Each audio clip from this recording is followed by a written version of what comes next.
I was actually reluctant na mag-hope talk today. But I told myself, sige, I'll tell the things na mali kong ginawa para naman makapagbigay ako ng learning sa iba. So I actually enrolled sa iPass since January. That's the time na I was planning to transfer na sa Australia. Because my sister is also in Canada and she's also a nurse there. She already passed the NCLEX as well. So she influenced me to take the NCLEX and she told me kung ano yung mga ways na paano ipasa yung NCLEX. And she told me na in just 2 months or in just 2 months, mapapasa ko, yung 2 months sa review, mapapasa ko yung NCLEX. So, I enrolled in IPAS January. I transferred sa Australia April. I didn't start my review until May. So, I started formally reviewing for NCLEX May talaga. And my exam was July. So, May, June yung review ko. July, first week of July, yung NCLEX exam ko. So I did just my review for 2 months and then took my exam. I wasn't doing travel nursing that time. I decided not to do travel nursing that time yet. I really focused on my review sa NCLEX for 2 months because I felt like na kailangan ko talaga mag-focus. Kasi I will do travel nursing. There could be some instances na tatamarin ako mag-review or I will not have time to review or pagod ako after ng work and I won't be able to like really do my job in reviewing.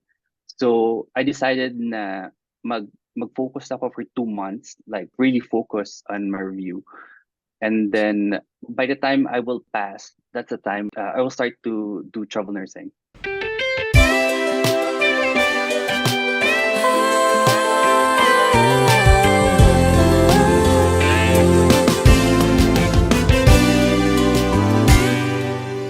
Good evening, everyone. And so happy Wednesday. So welcome to our Hope Talk today.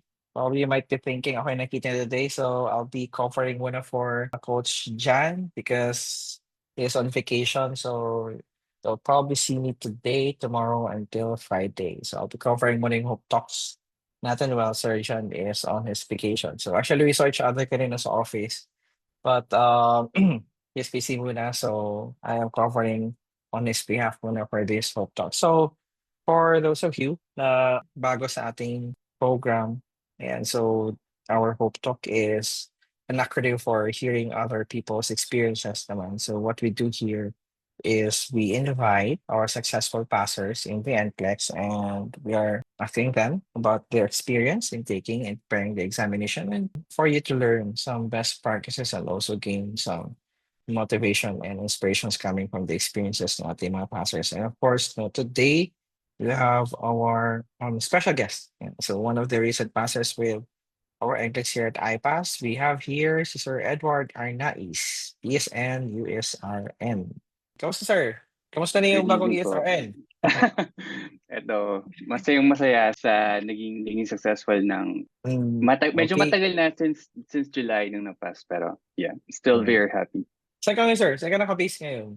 Sa Australia ako ngayon, sir. I see. So, Australia yung yung pathway na kinuha mo. Hindi po sa Canada because my family is in Mm. Canada. That's why I took NCLEX exams sa Canada. I'm Nasa currently a Australia. nurse here in Australia. I see, I see. So, you're working in Australia, but you will be eventually migrating to Canada, if ever. Correct. Yan ba Yes. yung... Yes. Okay, sige. Alright, interesting, no? Well, maraming classmates Yes. mo yung wants to be like you wanted to be a nurse there in Australia naman. Mm, So, mm, well, later though, I will ask you about those things. But first one is if you can introduce yourselves to your classmates and to the yes. FP Live viewers and anything professional and personal that you can share to them. Right? So my name is Edward Arnaiz. I passed my Philippine licensure way back a very long time ago, 2006. I studied in Manila, St. Jude College, Manila. And then when I passed my licensure exam the year I graduated, I worked the next year sa Philippines. So I stayed here in Philippines for like around 2 years, more than 2 years. And then I transferred to Middle East in Saudi Arabia specifically. and then I became a New Zealand RN as well. And then when I had my experiences in New Zealand, I transferred here in Australia as a travel nurse. So far, I'm currently here in Canberra and doing travel nursing. I see.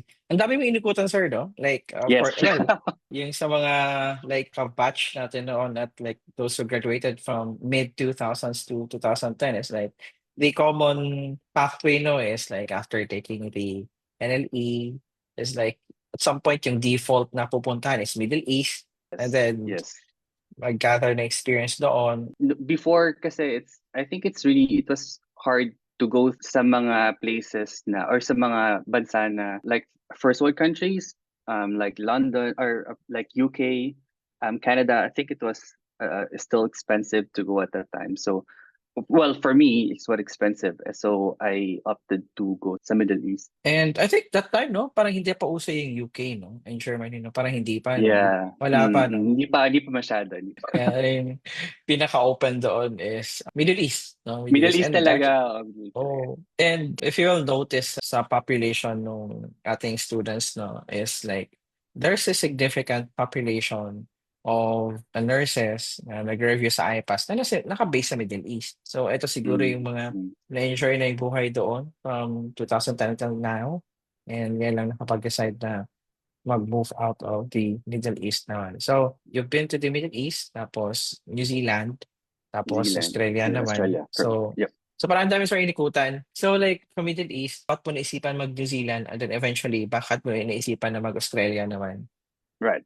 So when I was still in Saudi Arabia, because my friends are also like going to same path na pupuntahan ko. Sila actually nag-influence sa akin na why not go to New Zealand. I didn't know New Zealand before, and I didn't know the requirements sa New Zealand. And the only requirement that time sa New Zealand was to take an English exam. And then you go through yung parang bridging course nila, which is just for 6 weeks. And then when you pass that, automatically registered ka na sa New Zealand. So at the time, I was like, I believe I can do English exam. I can pass English exam. So I took English exam and then I passed it. And then I went to New Zealand. And I really liked New Zealand at the time. I went to Australia because they offer like a bigger salary in Australia, in my own opinion, and especially if you do travel nursing. So once you have like New Zealand experience, or I think any experience, as long as you are eligible to work in Australia, then you can transfer in Australia and do nursing here. So, NCLEX was not needed in your case, being a travel nurse in No, Australia. no, kasi New Zealand and Australia have what they call this Trans-Tasman Agreement, and when you are a nurse in New Zealand, you can just register to Australia, and then they will allow you to have registration.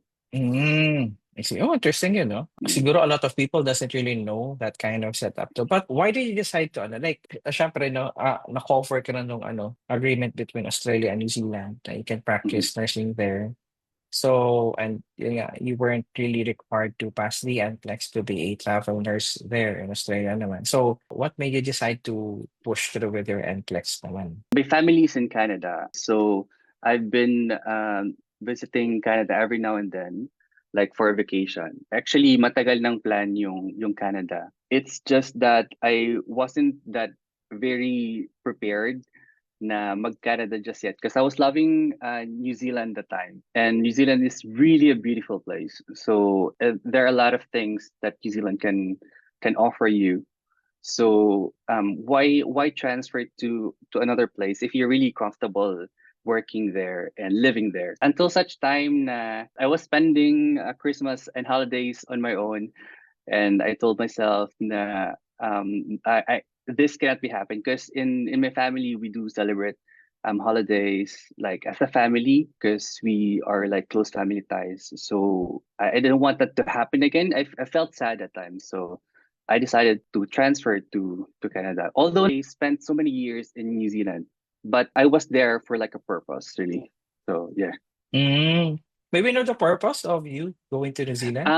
I had my citizenship in New Zealand, so I really need to stay there for a number of Mm. years before really transferring. Kasi sayang sir kung like for instance, since you love the place, why not stay there and why not just give you what New Zealand can offer? There's still a lot of nurses then. Although, well, I mean, NCLEX is really popular at this point, no? But there are still nurses talaga na gustong pumuntang New Zealand, no? To go Correct. there Yes. because of course, I mean, Yes. when someone tries to recruit to go to New Zealand, I mean, like you see their photos and it's really sometimes like it's so easy to sell New Zealand as an opportunity for some nurses. No? So for those to na I don't know, probably siguro are still interested to go to New Zealand if ever man. So can you briefly describe how was it like to be a nurse in New Zealand naman?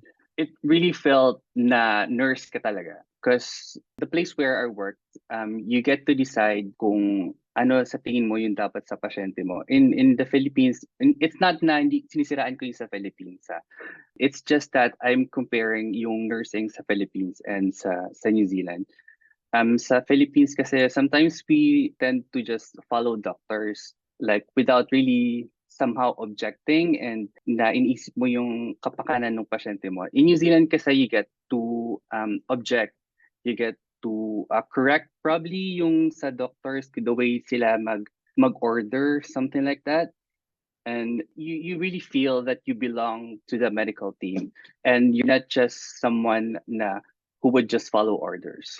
Mm, So yeah. interesting. At some point, it's the same culture with what we could probably expect naman in the US, no?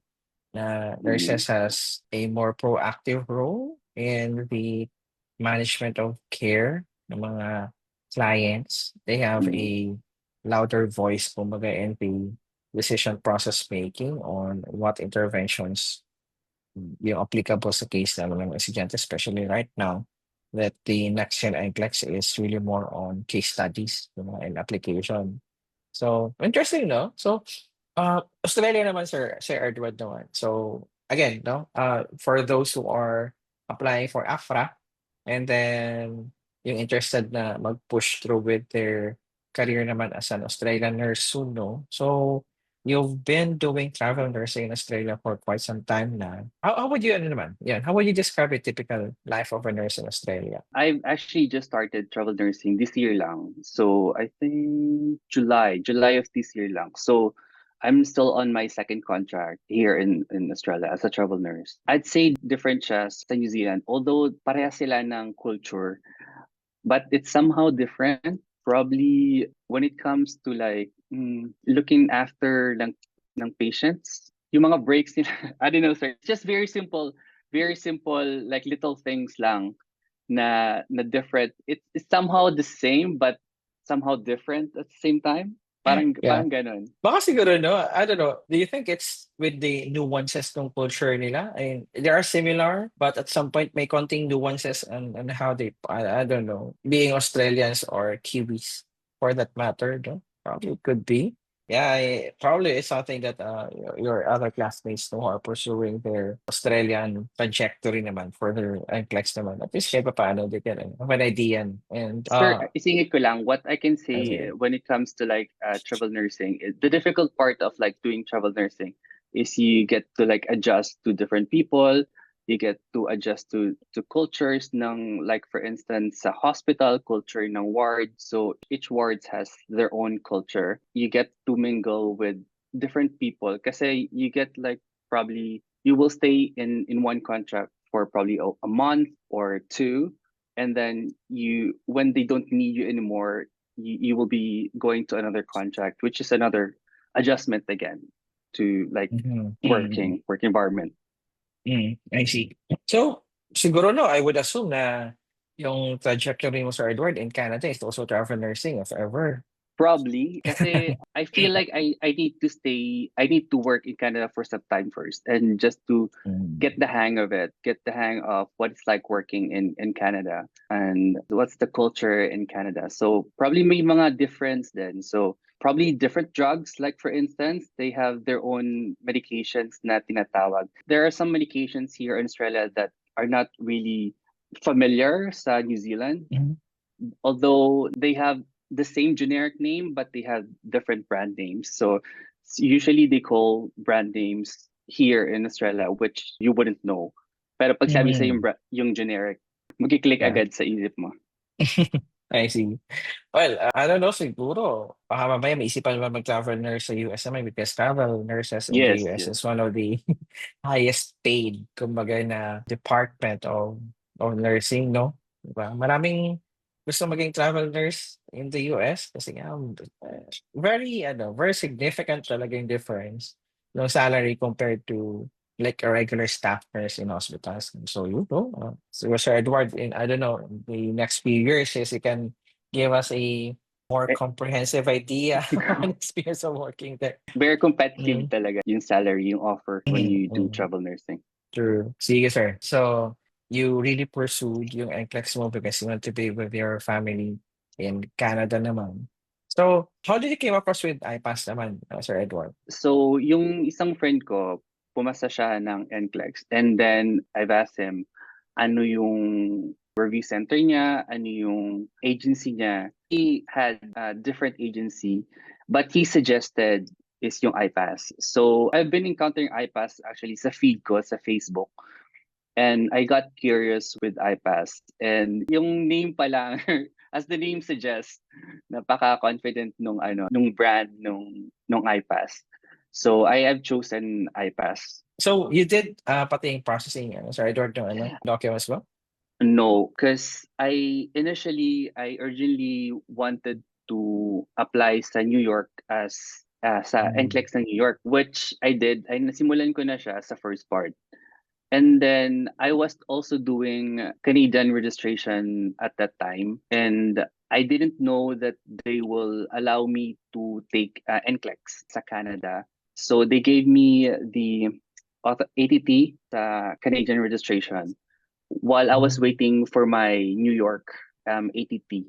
But I also had the New York ATT after I had my Canadian ATT. So, naging simultaneous yung application mo? Yes, correct. Oh, Yes, interesting. Yung governing body na nagbigay ng eligibility mo for NCLEX, Canada na yun? yes, correct. Or, okay, sige. So, rekta ka na pala ng Canada. Yes, correct. Okay, Yes. that's good. So, you did yung simultaneous processing ng documents mo with Canada, tapos na-prove ka na for eligibility, and then eventually, pumasa ka na ng NCLEX mo. No? So, with your review and preparation, no, considering na you are a travel nurse, tapos yun nga, nag-work ka sa New Zealand before. So, how did you plan out yung review mo naman? Okay. I'll start from the very beginning. So I was actually reluctant na mag-hope talk today. But I told myself, sige, I'll tell the things na mali kong ginawa para naman makapagbigay ako ng learning sa iba. So I actually enrolled sa iPass since January. That's the time na I was planning to transfer na sa Australia. Because my sister is also in Canada and she's also a nurse there. She already passed the NCLEX as well. So she influenced me to take the NCLEX and she told me kung ano yung mga ways na paano ipasa yung NCLEX. And she told me na in just 2 months or in just 2 months, mapapasa ko, yung 2 months na review, mapapasa ko yung NCLEX. So I enrolled in iPass January. I transferred sa Australia April. I didn't start my review until May. So I started formally reviewing for NCLEX May talaga. And my exam was July. So May, June yung review ko. July, first week of July yung NCLEX exam ko. So I did just my review for 2 months and then took my exam. I wasn't doing travel nursing that time. I decided not to do travel nursing that time yet. I really focused on my review sa NCLEX for 2 months because I felt like na kailangan ko talaga mag-focus. Kasi I will do travel nursing. There could be some instances na tatama rin ako mag-review or I will not have time to review or pagod ako after ng work and I won't be able to like really do my job in reviewing. So I decided na mag-focus ako for 2 months, like really focus on my review. And then by the time I will pass, that's the time I will start to do travel nursing. Interesting. So, 2 months na intensive. So, gaano yun, sir? Gaano kadaming oras yung nasuspend mo every day for your materials? Eto na nga. So, si Ma'am Kim ang ang coach ko sa review. So, I didn't know the importance of like coach before when I talked to Ma'am Kim. She was like, "Sir, masyado ka ng pasaway na 2 months lang ang inalaw mo sa NCLEX mo. So, kailangan mo mag-double time," sabi ni Ma'am Kim, which finalo ko talaga siya. Finalo ko talaga siya na kasi she knows the pathway to like to be successful in passing the NCLEX. So, finalo ko siya. So, day and evening or hapon, review ako, whole day yon. Kasi ang suggestion lang ng iPass is like 4 hours lang na review talaga for the whole day na yon. But I did double time. So, kailangan ko talaga mag-double time kasi I need to review yung mga theory, mga topics. So, yeah, ganun yung ginawa ko, sir. From morning to afternoon lunchtime, review, and then lunch, and then review again. So, yun yung strategy na ginawa ko, sir, as per Ma'am Kim, which is really helpful. Uh, so, sinabihan kang pasaway. Oo, sabi na ako pa sa sir. First meeting pa lang namin yun. Really? But Ma'am Kim was very nice. She's very Uh, nice. She said it in a nice way, kumbaga. uh, ang Yeah. cute yung Kim talaga, no? And, As in, or- yeah, we're really happy, no? Kasi, for example, na very few lang yung, cases, for example, na pull off nung isang student yung like 16 days preparation kasi usually, yung nire-recommend natin to our students is, okay, you can review for siguro an average of 6 months if you're working. However, if sa case ni Sir Edward naman, he really had a focused review, so talaga nag-work din, no, yung gano'n na intensive kumbaga yung approach. And nagmamatter dito on how you will structure kumbaga yung day-to-day activities mo. So, Sir Edward, you prepared for just 60 days. And yun nga, yun yung pinaka-strategy mo is mag-double time. So, how do you decide kung ano yung mauunahin mo? And how did you really overall manage yung 60 days na preparation mo? Kasi very compressed yun, no? Paano yung mga tipong mga specific strategies na ginamit mo to develop yung concept mastery first? So, sir, ang ginawa ko is I focus first on the topics na mahina ako or I really could not comprehend. So, these are like the OB, number one talaga ang OB. OB, maternal and child, ayan. And then mental health, pediatric, yan, yung mga, kasi those are the concepts or those are the topics na I don't have experience. Wala akong experience sa mga ganyang topics. I wasn't, wala akong, ang tawag dito, hindi ako na-expose sa areas na yan. So, I really don't have any idea. I do have some idea, but not really like NCLEX na mga questions when it comes to those topics. So I Mhm. focus on those topics first, and then slowly yung mga topics na medyo may alam ako. So yun, ganun yung strategy na ginawa ko, sir. I see. Well, we're almost the same kasi I hate OB noon. Like, I don't know. If I can remember, the only topic in OB na medyo feeling ko confident akong sagutin is oxytocin. Other than that, wala na. Di ba? And with pedia as well, no? I was really having a hard time organizing my thoughts with regards sa growth and development. Parang ko na yung sa ini-interchange yung mga milestones ng mga bata is I don't know. Yeah, and that's a good ano no. I mean, remember sir nag-start ka doon sa sa difficult muna na topics and then like taper down ka into a siguro yung medyo mas gamay muna na topic. So, Familiar na. Oo. familiar. So, ano sa palagay mo yung yung positive effect ng ganong strategy that you started from the most difficult to the less difficult naman? Yung advantage nun is you get to familiarize yourself sa mga questions, sa mga topics na hindi mo naman talaga alam. Ganito pala yun. And then you will slowly go through sa mga topics na alam. Ako kasi sir, laking medical surgical kasi ako. So, medyo gamay ko yung yung medical. Ang nagpa-confident sa akin sa NCLEX exam is yung experience ko talaga. Kasi when I was in New Zealand, I was in area called Assessment Diagnostic Unit. It's like a step down of emergency department. So you really get to assess patients. You get to think in advance kung ano yung mga test na kailangan nila. Minsan ikaw na yung gumagawa. Kung ano yung mga plans or interventions na ina-expect mo na i-order ng doctor. So it's sort of like a routine already for me to do that. So more of medical part talaga yung nag-ano sa akin, nagligtas sa akin sa sa NCLEX. And I would just want to say na very helpful talaga yung mga lectures na sila Ma'am Rosana when it comes to maternal and child. Marami sila talaga mga tips na sinasabi. Also, topics like orthopedic, I wasn't exposed in orthopedic before or orthopedic cases, mahina ako dyan and si Sir Ryan yung nag-ano sa akin, naglinaw ng mga topics na kailangan aralin for NCLEX. Interesting. Sabi ni Miss Alma dito sa sa Zoom chat natin, kala ko si Richard Gomez ang guest. Huy! Saan po talaga ito, Miss Alma? Then, joke lang. Ayun, so, Thank you po. baka Thank favorite you. actor ni ni Miss Alma si Richard Gomez. Congressman na yata siya ngayon, no?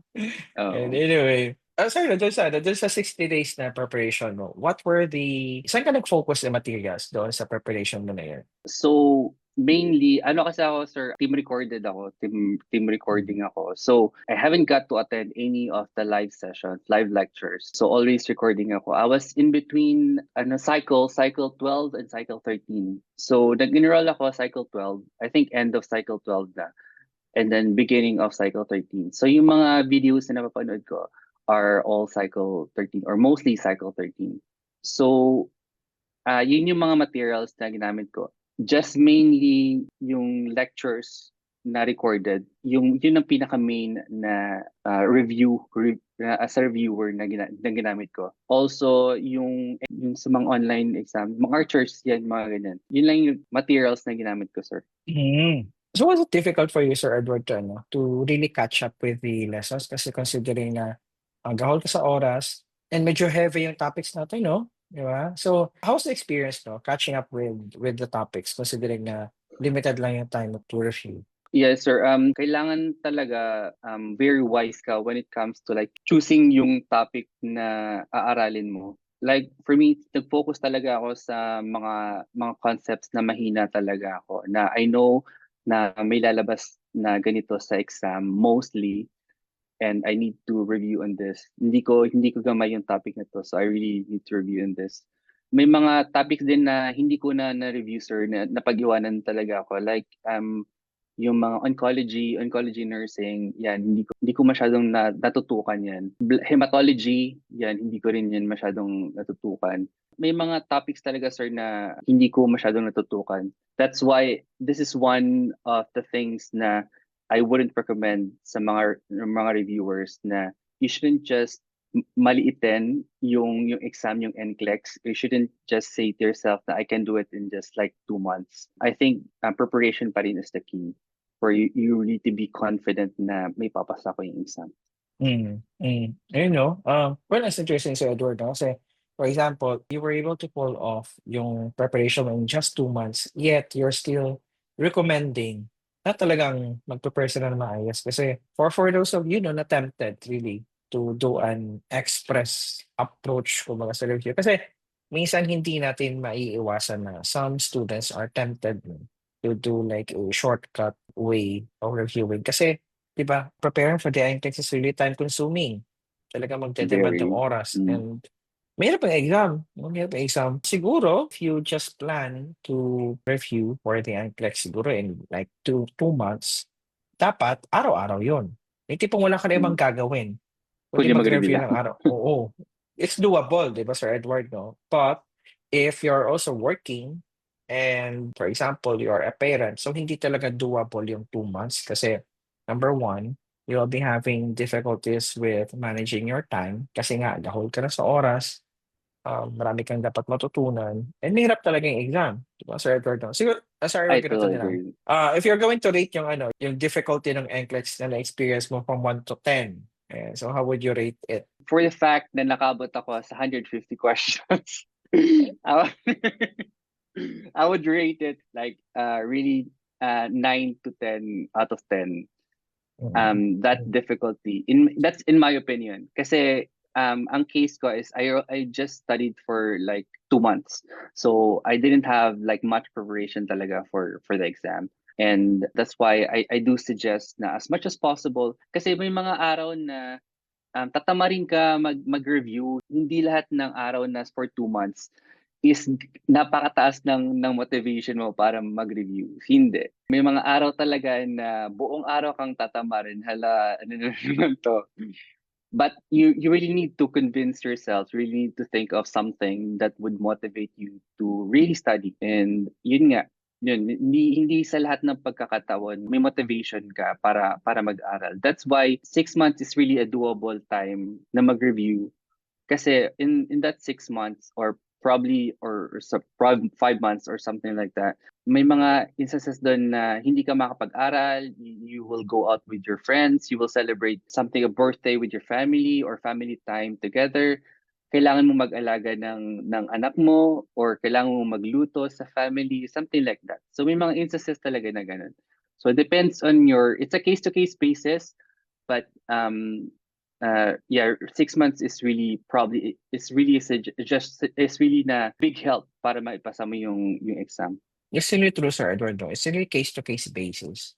Na very important dito na for those of you who are just starting with their NCLEX, you really have to identify certain strengths and weaknesses kumbaga ng current circumstances. For example, let's say fresh grad ka, tapos hindi ka pa nag-work, tapos single ka pa lang naman. So 2 months is doable. Araw-araw ka nag-review. On the other hand naman, if matagal ka na nag-graduate, tapos you are working ng 12 hours per shift ninyo, and halimbawa, you're also a parent, talagang you will really have to accept the fact na medyo magiging matagal yung preparation mo, kasi nga yung pinakakalaban mo dito is lack of time. Wala kang oras eh. Agree. Tama yun na hindi all the time na mataas yung level of motivation mo, hindi palaging mataas yung energy mo, talagang atakihin ka ng procrastination, yung pinaka-kalaban, no? Mga nag-aaral for NCLEX, especially adult learners, yung procrastination. And mahirap talaga siya i-manage na pag walang guidance, no? Sir Edward, ito. So, you took the exam last July. Saan ka, sir, nag-exam? Sa Australia ba? Yes, dito. Sa Sydney, to be exact. Sa Sydney. Okay. So, how's the experience naman on your exam day? Can you walk us through just the Okay. experience mo? So dumating ako sa place ng exam ko, probably siguro mga 30 minutes before or an hour before ng exam time ko. I couldn't find the place pa kasi medyo mahirap siya hanapin. That's why you need to allot time dun sa before ng exam mo para hanapin kung saan ka talaga. Or you can probably do the day before, something like that. Depends on you. So nakita ko siya, umakyat na ako. Nakakaba kasi may mga iba kang kasama, tapos you don't know how prepared they are sa exam mo. Parang ma-intimidate ka minsan sa mga katabi mo na parang well prepared sila. Na alam mo sa sarili mo na hindi ka talaga well prepared, na 2 months lang ang inaral mo. Tapos so nung tinawag na yung pangalan ko, pupunta ako sa loob. So, nung kalagitnaan na, nagsisilabasan na yung ibang estudyante, at ako lang talaga natira sa loob. But I told myself na hindi. Sige, tatapusin ko 'to, may time tayo tapusin yung exam, ito yung time natin para, binibigyan tayo ng time para ipasa yung exams, kaya tatapusin natin 'tong exam na 'to. And nakaka-intimidate kasi yung iba, "Hala, ano ba ako, hindi pa ako gano'n ka-prepared sa exam. Hindi ko ba may kulang ba sa napag-aralan ko?" So maano ka talaga, parang made-demotivate ka sa mga ibang takers ng exam. So yun sir, but you just need to believe in yourself. and be confident na kaya mo yung exam. So, without mentioning any specific topics or like, nung nag-exam ka na, so was there any like challenges na encounter mo? What was your like impression about the test itself, no? Kamusta na? Nahirapan ka ba? I mean, what was going through your mind while going through the process of answering those questions na 150? Ang dami nun, no? 150. Nakapagod talaga, nakaka-drain talaga yung 150. So, when I reached number 85, sabi ko, wala, nag-keep going yung question. So, nag-reach ako ng 100, wala pa din. Nag-reach ako ng 110, wala pa din. Sabi ko, ay, hindi ako nag-break kasi sir eh. Hindi ko tinake yung break. Kasi sabi ko, baka titigil to ng 100. Sabi ko ganun. Pero naka-reach na ako 110, hindi talaga tumigil sir. Tapos, sabi ko, ay hindi, nalumalabo na yung paningin ko. Parang, kasi, ang kaharap mo lang is computer, parang white lang yung computer. So, parang ano ka talaga, madidistract ka talaga. Lumalabo na yung paningin ko. Tapos, parang nagugutom na ako. Kasi magto 12 noon na nun. Tapos, sabi ko, hindi, kailangan ko mag-break. And then, nag-break ako. And then, lumabas na ako, nagkilamas ako, uminom ako ng tubig. Then, umihi ako, nag-toilet ako. And then bumalik ako sa exam. And then continue ko yung exam hanggang sa ma-reach ko yung 150 questions. Sa mga questions, may mga challenging din. Lalo na yung type ng questions, bow tie questions. Hindi ko talaga maano yung bow tie questions. Nahirapan ako sa bow tie questions, sir. Kasi when I was still studying because I took the Archers review, when I was doing the Archer's questions, I didn't have much bow tie questions. So I wasn't that very prepared sa bow tie questions. So medyo naguluhan ako dun sa part na yun. So yun yung mga hardships ko, sir, when I was taking the exam. Mm-mm. So, you finish at 150, that's a lot of question, and buti na lang, no, mag-take ka ng break kasi it's one of the things or like adjustments that you can do pag medyo napapagod ka na kasi sa actual exam naman is you will be given naman unlimited unscheduled break. So it's like you can take a break anytime. So after 150, ayan. So what was going through your mind after like finishing the very last question? I wasn't sure. I wasn't sure if I will pass the exam until a few days na hindi pa lumalabas yung results. I told myself na ay wala na to.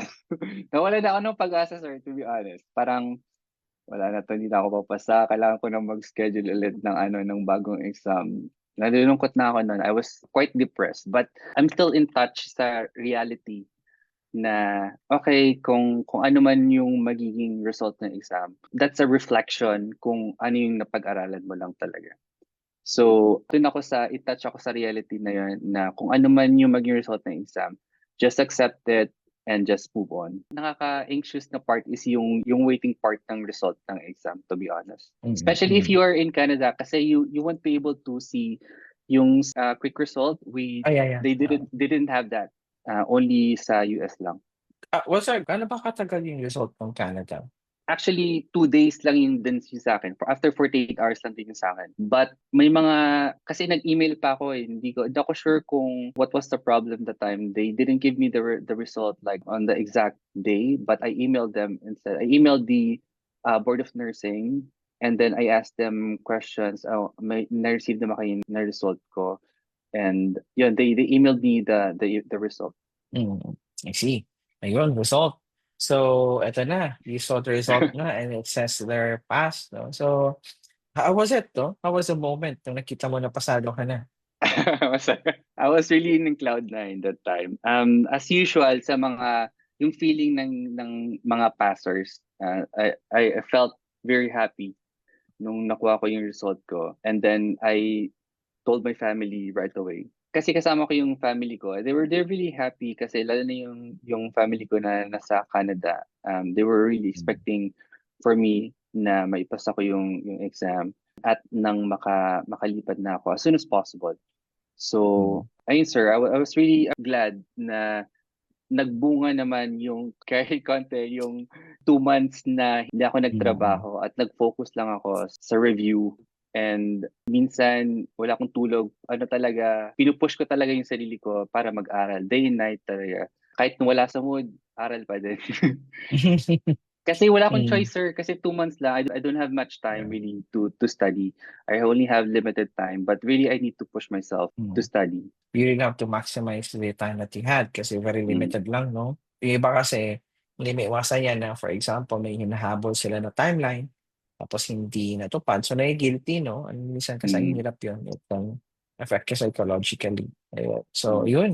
Sir Edward, if you're going to go back dito sa journey mo, ngayong NCLEX, no? So, you only prepared for 2 months, pero intensive naman yung 2 months mo. So, in those 2 months of preparation mo, how do you think IPAS has helped you with your preparation naman? IPAS really helped you a lot sa pag-review, especially yung mga lecturers. I really give the credit sa mga lecturers. They are really nice. They're very, very good. Kasi I would recommend IPAS because they have their own mnemonics na relatable sa mga Filipino. There could be some instances na kasi may mga foreign ata reviewees tayo, they could probably not relate to those mnemonics like for instance, pero ginagawa ng paraan yon ng mga lecturers na magbigay naman ng suggestion of how they can able to relate to the lectures. Also, nakakatuwa kasi yung way na pag-teach ng mga lectures na alam mo na nakakatuwa, nakaka-enjoy sila. It's not just purely like lecture, but they're also sharing their experiences, they're sharing their happy moments and yung mga kabalastugan nila when they're doing their nursing experience or experience nila when it comes to like US probably yung mga times na yun and you can relate to it. So yung mga magandang factor yon para maintindihan mo lalo yung lectures na pinakikinggan mo. So iPad, magaling talaga yung iPads when it comes to that. Also, they're very in touch when it comes to religion. They're very maka-Diyos sila. Maka-Diyos yung iPads talaga when it comes to like praying, giving advice sa iba na huwag kalimutan na magdasal muna. And I won't forget na si Sir J nagsabi sa the prayer, Lord help. Yun yung very, very simple na phrase lang. But if you will get it from deep within your heart, you know to yourself that your God will help you during your exam. So far, sir, yun lang na. Coach, sir, si Ma'am Kim, si Ma'am Kim talaga. Si Ma'am Kim helped me from the very beginning. She was the first coach na na-encounter ko from the very beginning na nag-push sa akin na, sir, aralin mo to day and evening.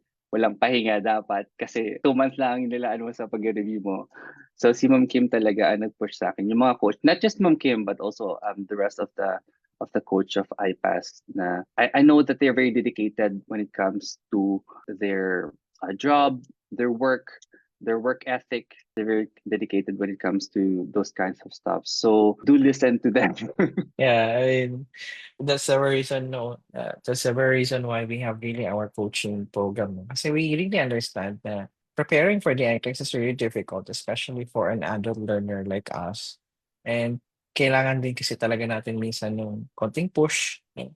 Konting reminder, yung tulad nga sa sabi ko kanina is like konting taga-saway or like that Yes. will really make us Remind realize you. na yeah, that will really make us realize na okay, it's like kailangan ko talaga mag-catch up or like I need to shape Yes. up kasi maraming kailangan gawin. Alright, last question, Sir Edward. No? So, if you're going to go back dito sa whole journey mo, so what were your realizations naman after you passed the examinations na feeling mo na matututunan ng mga classmates mo na who are still aspiring to be like you naman? Well, number one is really you can't really rush into things. If you're really aiming to pass the NCLEX at 85 questions, you really need to put yourself into like reviewing, like focus in reviewing. You need to allot time to review. Hindi lang siya nakukuha sa bara-bara na review. If you're really aiming to ace the NCLEX, then you really need to put time like studying. That's number one. Also, give time to rest as well, and not just like to study. Give time for your mental health, for physical health, for your nutrition, yung mga at iba pang health na mga bagay, healthy na bagay na dapat mong i-remind sarili mo and not just reviewing. Kasi hindi gagana yung kotse pag hindi mo binigyan ng gas. So, yung gas mo is yung healthy mind mo, yung physical health mo. So you give time to also those aspects in your life. Also, remind yourself na ano ba yung dahilan kung bakit ka nag-exam. If you'll come to a point na you feel demotivated, just list down some things na would remind you why do you need to study or why do you need to pass the NCLEX exam. For me, not just like I need to be USRN, something like that. You sometimes you need to be specific. Like for instance, I need to spend my next Christmas with my family. I need to earn a better living in my life for my family. Something like that. And sometimes you need to be specific on those reasons for you to push yourself and give motivation para mag-aral ka. Wow. Well said. Well said. Thank I you. mean, that's what a way to like cap off our conversation. Those last few statements that you said really no. I mean, for sure, yung mga classmates mo na andito ngayon talagang naramdaman yung mga words na yun. And really, Sir Edwin, thank you for inspiring your classmates as well. Welcome, Hopefully, sabi nga sir. dito ni Miss Alma is, sabi niya, congratulations, Sir Edward. Sana kami na next. So, Yes, yes. you will. No, you will. As long as In you God's work perfect hard, timing. Yeah. correct. As long as you work hard and pray hard for that. So, Sir Edward, please accept your diploma from the academy. We're giving this NCLEX certificate to you Uh, for successfully passing the NCLEX exam. And this is a proof that you are a safe nurse based on the Canadian Standards for Nursing Practice. So this is signed by me and Sir J. Padong. So congratulations again, Sir Edward. And andito si Sir J, if we can ask some few words to Sir J, because you mentioned yung 2 words lang, no, na tinuturo sa atin ni Sir J, pero talagang malaking tulong. Yeah. So, Sir J, Very a helpful. few Yeah. words for Edward. Yeah, that's true. Lord help is the shortest prayer, but if it's coming from your heart, it's gonna bring you a long, long way, di ba? So you're gonna be successful. Kasi ano yan eh, it's in the Bible. That's the shortest prayer. But yeah, so I'm so happy. I'm so happy and grateful. Of course, isa na namang passer natin. So one is too many for me. Sabi ko nga, I don't really care about, how many numbers, but isang ano lang sa akin is really, really too much na yan sa akin. So I'm thankful to God about that. And then 2 months, no? 2 months preparation. I guess, yeah, you will really have to Diba? give up your short-term, na mga comfort for you to be able to get the long-term goal. So sabi ko nga parati, sacrifice is just temporary. Just for 2 months lang naman yun, di ba? For 2 months lang naman yun, and then your license is gonna be permanent, right? And then it's not just gonna be the license, literally, it's gonna be your future. So I know you're in Canada, huh? Sir Edward? I'm in Australia, sir, but I have a plan of Oh. transferring to Canada. Yeah. Oh, okay. Oh, that's good. So probably in the future you can be able to transfer in the US as well. So it's Yes, reciprocal yes. naman, I guess. A little bit of paperwork, I guess, and then you can transfer. I have some new friends from Canada too. Like they came from Canada like probably a few months ago, and then they're working as a nurse RN here in the US already. You have some choices. Sabi ko nga parate, like, yeah, it's gonna be Canada. So you can. I really love it kasi you are saying the words really like precise, especially in inspiring our students who are still in there preparing their NCLEX. I know it's gonna be a journey, but it has to be a process. Don't rush in. It's a process. You cannot just simply like step from one, then the next would be like step five. No, no, it's not. It's not like that. It's a process. Along the way, you will fail, but it's not the end. Hindi naman end yung failure eh. I mean, failing is not an end, but failure is an end. So, ibig sabihin, along the way, step by step, magkakaroon ka ng mga scores na maliliit. But your goal is to improve that. That's your goal. And then once you sit in the exam in your NCLEX, in your actual NCLEX, you'll be okay. Right? So, go lang tayo. And you know what? Put letter D on it. And then put another O. You know what I mean? Like, go, go, go. Let Go for God. the gold. Let God, and then you're good to go. Di ba? So, letter G, O, and then put letter D. That's God. Let God. And then you are good. O, di ba? May nakuha tayo ngayong araw na to.